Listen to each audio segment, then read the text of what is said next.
An urgent weather message. The National Weather Service in Cleveland has issued a severe thunderstorm warning for western Ashtabula County, eastern Geauga County, northeastern Lake County until 5 p.m. Eastern Daylight Time.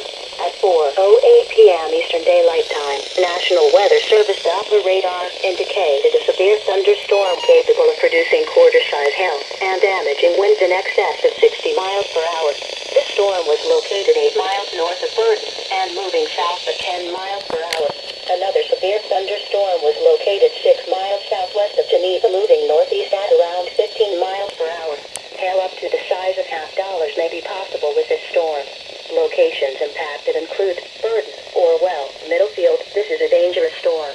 Seek shelter inside now and stay away from windows.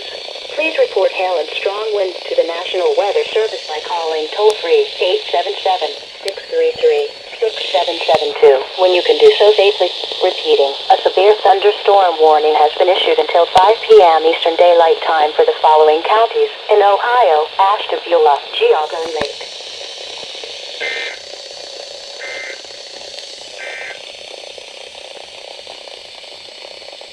This is NOAA Weather Radio KHB-59 originating from the National Weather Service Forecast Office in Cleveland. We supply the latest available information